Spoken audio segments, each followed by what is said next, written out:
Well, welcome to the Paul Howarth podcast, and today we're joined by Liberty Mills, integrative health coach and fertility expert, and it's been reported that 74% of women in the UK are struggling with reproductive issues at the moment, and what's more important, they feel completely unheard by the system. So Liberty, we're going to talk today about that. We're also going to talk about your personal journey and business itself. Absolutely. Yeah. So let's get into it. So when you hear those stats about women and reproductive issues that they're having and feeling unheard, what does that do for you? How do you feel about it? The first thing I thought when you said it was, well, if they feel unheard, what the hell do the men feel like? Because 48% of subfertility or infertility, unexplained infertility, is a male contributing factor. And within that, 20% is a sole male factor. Wow. Right? So if the women feel unheard and we're used to going to see the gynecologist or GP, talking to our girlfriends about, oh, my period was late, or it was a bit of a long period, or my periods are painful, you guys don't talk about that at 19, 20. You don't talk about, oh, I wonder if I've got a varicocele, or my sperm count's low, or I've got a dodgy seminal microbiome. I don't even know what half of those is, but right, exactly. I tell you what immediately came up for me is I just automatically psychologically associate it with women. Yeah, and unfortunately, history, majority of the medical system has thought of as women, and it's only, I would say, in the last 2 to 3 years that even money's getting pumped in the system into research of understanding how we're going to help the men, because Professor Shauna Swan predicts with the vast decline of male sperm quality that in just by 2000, I think it was 2046, it's only 20 years away, so our kids' generation of reproducing a family, that all couples, all will need some, within the Western world, will need some kind of assisted fertility. Wow, that's staggering, isn't it? Just solely due to the male factor. That's not in taking into factor the women. That's staggering. I mean, you know, we've seen such a change, haven't we, over the last 20, 30 years in, you know, men and masculinity and what all's all that about. What do you think, I know it's hard to compress it, but what are the main factors? Why do you feel that is there more awareness now than what we've had before? Or is it because of, you know, how we're living our lives? I think a lot of it is how we're living our lives. Everyone sees stress as a badge of, oh, I'm so stressed. Business is doing so well, I'm so stressed. I've worked, you know, I had a client, I work out sometimes with my client if they need to lose a bit of weight, and the man didn't come on the Zoom at 5:30 this morning, it was just the woman. I was like, why isn't he not here? She was like, oh, he worked all night. I'm like, he worked all night and he thinks that's going to help his sperm? No. Because he's stressed. If you need to work all night. Yeah, because he wants to work all night, because he wants to be at the top, because he feels he needs to do this, because we feel that to be successful, we need these certain things. And so I think there's that. I mean, the state, not everyone's farming nicely, are they? You know, the state of the food that we're eating. All of these, a majority of people now are social drinking near enough every night at home, right? Oh, I'm stressed. I'm just going to crack open a bottle of wine. Only had 1 bottle of wine and 2 beers. It's not a lot. Well, that affects your sleep quality. You might have been in bed for 8 hours, but your REM might be really low. Yeah. So if your body's not repairing when it's meant to, that's the whole point of us shutting down to repair. If we're still in this, you know, hyper state of detoxification and stimulation, you're not repairing your sperm. So is stress a big part of it then? Stress is huge. Prolonged stress. without any breaks to settle down the nervous system. Because on the men's side, men have always worked, haven't they, and provided, and that's been so. There's got to be some other driving factors around it. Are we more heightened in relation to the stress, or the pressures? Well, I don't know. My dad, for example, worked his arse off, worked to the weekend, repairing the house, but he didn't have a mobile phone. People weren't emailing him at 10 o'clock at night. He wasn't drinking every single day, and that seems normal. Glyphosate probably wasn't being sprayed all over his carrots. Sure. So your body's having to, under the stress of that continuous detoxification as well, the huge thing of microplastics. We just used a flannel when I was a girl to have a wash, and now you have these plastic scrubbies. Hello. Talking of fertility, Gilmore's here for 2 months. Hello. To look after the girls. Ooh, lucky ladies. Like you've got fluffy hair like me. Just takes a little perm. So I was reading your book, Fertility 360 and 360, and what struck me with that is how when you faced the initial hurdles that you had with conceiving and you was dismissed by the doctors, you really took that into your own hands in relation to looking at what your inputs were, what you were putting in your body, what your environment, everything around you, and it actually, the changes that you made didn't take too long in context for that to do it. So just talk us through that, about your journey with that.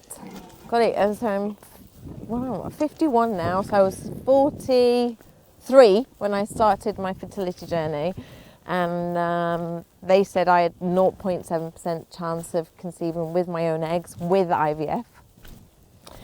And so I thought, I can go away and just help my body, and I can change the quality of my eggs. I can't change the quantity, but I can change the quality and what I now as a coach call the host body. Okay. What hopefully those embryos are going to be put back into a good, hospitable environment. And for me it didn't take long. Within about 4 months I was pregnant. And with some of my clients, it's like that. Others, it's longer. But it's also about, if you don't be introspective and you don't ask the questions as well for further investigation, like get your husband's sperm tested. Is there a high DNA fragmentation? What are you going to look like? Do they have a thyroid issue? All of those things. You're just going to be undiagnosed infertility, and quite often within IVF they don't start exploring those things until you're about 3 rounds deep. Got you. Right. Now me and a bunch of other, I'm not a doctor, but a bunch of doctors that I have now got in my circle, they're like, no, you do that first, because it's kinder to the body, kinder to finances, and kinder to your emotions and that blooming stress that you're going through. So what is the typical norm that you would come across when you go to the doctors and you're faced with fertility issues? What things can people do outside of that kind of normal framework, medical wise, that we know it as, to improve the chances? I think where you can, look at the food you're consuming. What is it? Is it wrapped in plastic?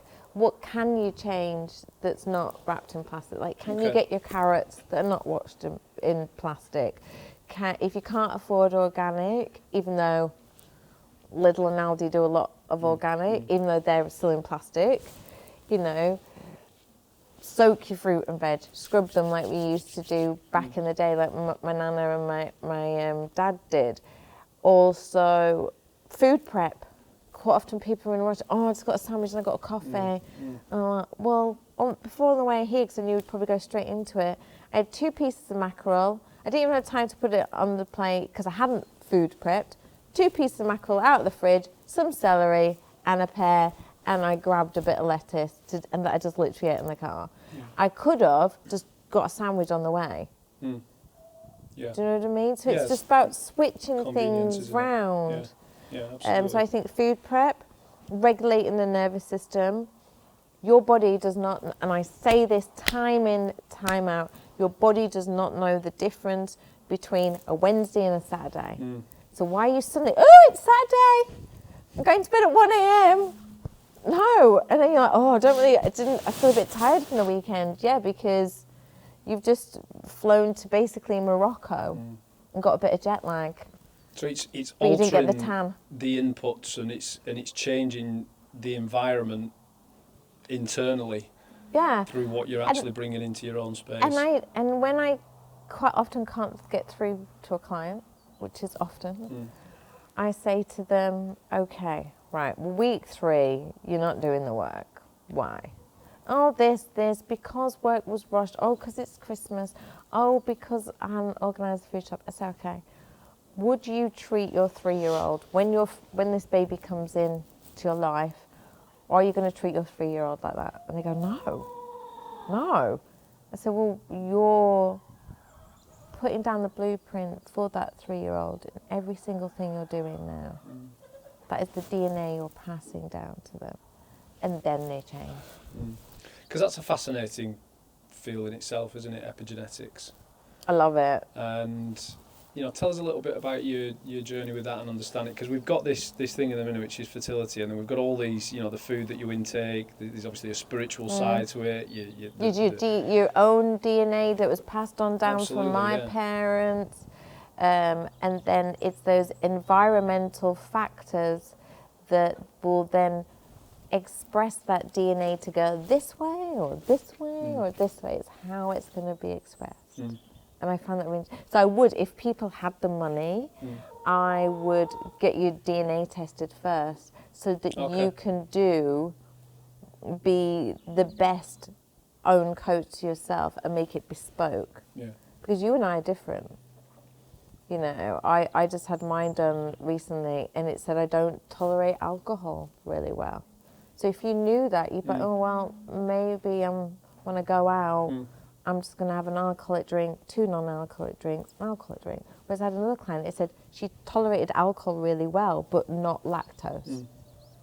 How is it for you with clients that, because, you work with lots and lots of people in relation to this, and, not every time, it's unrealistic to think that everybody's always going to conceive, but...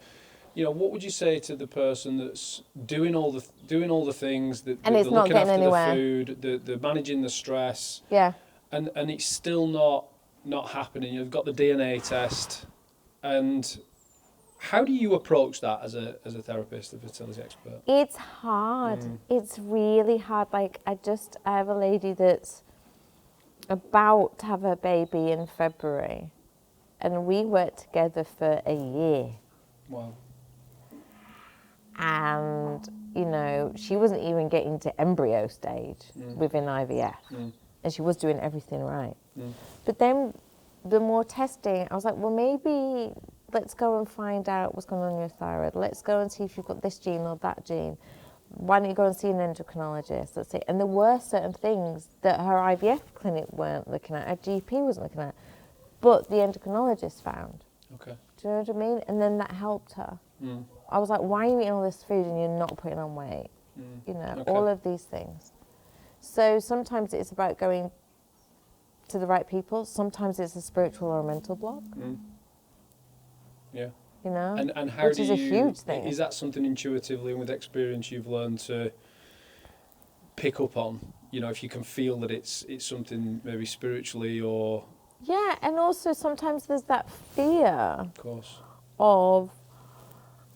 some people, I was like, oh, did you have sex this window? Oh, no, we didn't. I was rushed, or he was doing this. And I was like, okay, why? It's not he was rushed or you weren't available, what's going on? And it's because they might have had past losses and they actually don't want to go through that again. So this understandable process of self-sabotage comes into it in a way. Because why would you want to get pregnant if you've already had 2 miscarriages? Yeah, it makes total sense, doesn't it? Your body's like, I'm a bit... scared of going to that. Yeah. And also, society, lots talk about menopause, but not a lot of people really are talking about fertility. I've just seen it on some health website that sells supplements, and they just did a thing about fertility. Now, I've been following them for like 4 years. They've never done something on fertility, so it's starting to open that conversation. But if we don't have that out there, people aren't going to be talking about it at work. You know, I have people that are saying they're going to the dentist and really they're going for an egg retrieval. Yeah. You know, and then like like the a taboo stress. about it, Can you imagine having that stress? You can't tell your boss or your work colleagues what's going on, how that inflammation is going to be rising in your body, and that's how you're going into your egg retrieval. Yeah. And do you feel with that, like the suppressed emotions, the shame around that has a big impact on it? Humongously, it really, really does. It really does. So I work on that with like the psychology, the emotions. I just recently had a client who their embryos were not viable once they'd had them tested. And I said, you know, how do you feel about that? And she was like, fine, we're just going to go on for another round. We're going to just keep going. And then I had a session with her the next day and I was like, how do you really feel about it? How do you feel like you've lost anything? And then she started crying. I was like, right, we need to honour that process because yes, you may not have had a miscarriage, but you're at the stage just before, and why shouldn't we honour it just as the same? Yeah. Because she's, you know, 3 embryos, that was her future. Sure. And I think it's about honouring that. Absolutely. And for the man. Yeah, I presume, you know, it's a silent battle that men probably also go through as well, because there's this, you know, for a woman, I guess, that, you know, being able to conceive, but also there's that masculinity element to it, isn't it, for a man? I've had men, who've gone to their friends and actually had the courage to say, we're struggling and there is a male factor in this. And their mate's gone, oh, I've got 4 kids, I can use some sperm, or what's wrong with you? You know, come on. Or, oh, well, my mate was drinking and smoking and he's got 2 kids. That's what's damaging. Yeah, yeah. It's a mixture of things, isn't it? You know, because when you look over history and how we've reproduced and grown, and, you know, going right back to the origins of us starting, but the influences that we have in the environment and the stress that's around with it, it's not what we. It's not what we. I mean, we weren't finding microplastics in breast milk, in seminal fluid. Last year in May, I think it was Rome University found it for the first time in follicular fluid, like where the eggs are growing, right? And that's not going to be helping. We'll walk back up. So yeah, environment has a huge thing. What if someone's starting out on this journey and watching this? Yeah.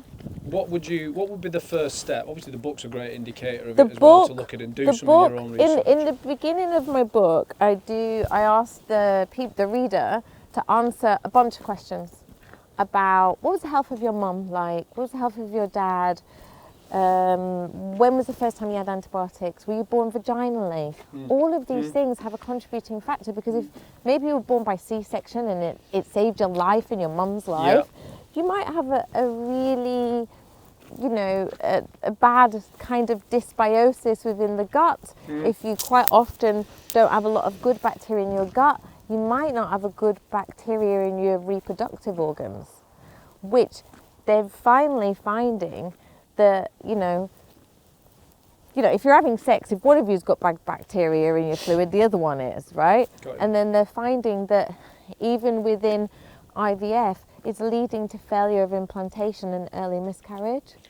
And that's a cheap test. You can do a woman's one for like £100. I think the man's one's about 200. Now that's a lot cheaper than thousands of pounds in IVF. Yeah, that makes sense. What's your view on C-section? Obviously, where they're needed and the necessity for life, but it just feels like there's more and more of it happening than there may have been 10 years ago. But, you know, we're having great live births. I think there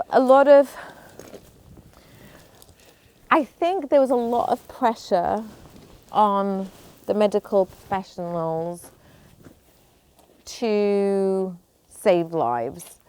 And what they've done is rather than do the care earlier, like as soon as they find someone's pregnant, find out what are all their blood levels, what's going on. What they're doing is just sorting it out at the end. Get the baby out at 36 weeks or 38 weeks and it's sorted, or induce because you're an older mum, induce because you're overweight, induce because, like me, you're black or Asian. No.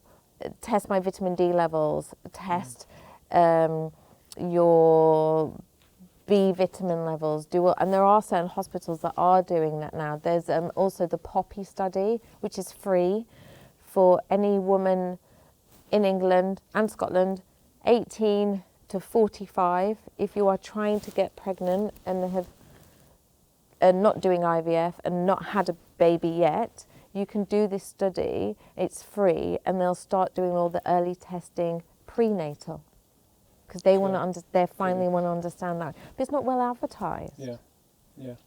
We can put some of those links up as well on the thing. That would be really useful. Okay.